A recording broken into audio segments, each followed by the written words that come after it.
Véritable success story de la radio Espace Guinée, les grandes gueules, détentrices des meilleurs scores radio en Guinée, de la meilleure émission talk-show, a donné le créneau horaire du départ au bureau et du retour à la maison, récoltant depuis des années consécutives le titre d'émission la plus écoutée en Guinée, toutes catégories confondues.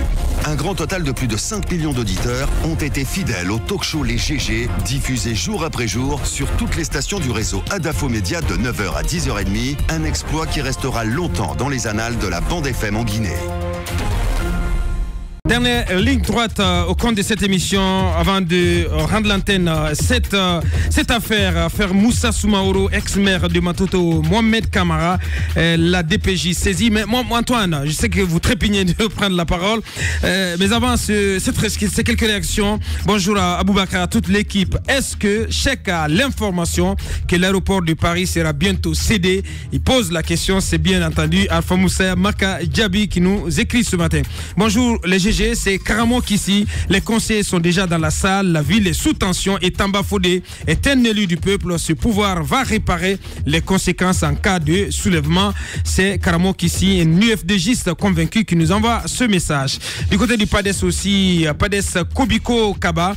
Bonjour les GG Titi, avec une intention de kabilatiser ou de babotiser le pouvoir.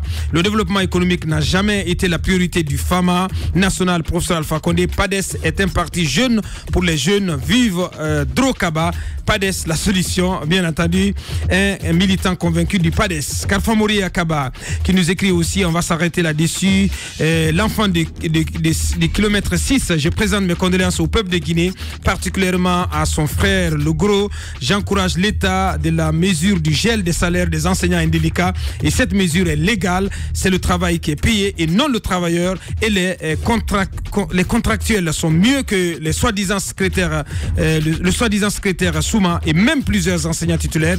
Dit Antoine qu'il y a une grande différence entre Kassori et les autres PM. Antoine, cette affaire en 2 minutes, le temps juste de planter le décor, ce bras de fer entre deux hommes d'affaires, Moussa Soumaoro et Mohamed Kamara, ex-maire de Matoto.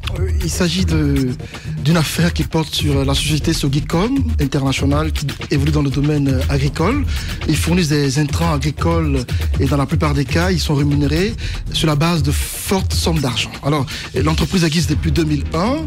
Elle a été restructurée à 2 reprises et la deuxième fois, c'était en 2005 où il y a eu un litige qui a fait que les associés se sont recomposés. Alors, Moussa Soumaoro et Mohamed Kamara, qui lui est actionnaire à 50%, sa femme à 30%.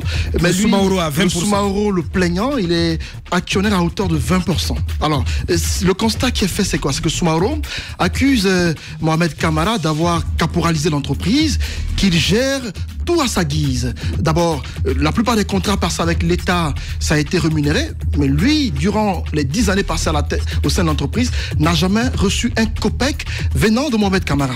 Ensuite, il accuse l'autre de n'avoir jamais convoqué une assemblée générale pour décider de comment orienter l'entreprise. Durant toutes ces 10 années, l'autre reproche qu'il fait à son co-associé, c'est le fait que celui-ci ne lui a pas versé de salaire durant tout ce temps. Alors, l'affaire est pendant devant la DPJ parce qu'il a saisi Koné, qui est le responsable à ce niveau-là, et on apprend que la communauté Konya a été saisie du dossier, sauf qu'il y a un problème à ce jour, compte tenu du fait que le responsable à ce niveau, le patriarche après son décès, on a du mal à décider de comment trancher dans cette affaire, parce que ça tend à jouer un peu sur les relations entre les personnes au sein de la communauté Konya. Et Mohamed Kamara aurait un rôle prépondérant à jouer à la tête de la structure, apparemment, et donc Moussa Soumaoro, de par il réclame plus de 8 milliards de francs guinéens, parce que l'entreprise, durant toute cette période, a engrangé plus de 40 milliards de francs guinéens comme bénéfice. Et aujourd'hui, ce dernier réclame 8 milliards qui lui reviendraient de droit. Et donc, en attendant que la justice le délibère dans cette histoire, il faut rappeler que l'affaire est pendant devant la DPJ, la direction de la police judiciaire.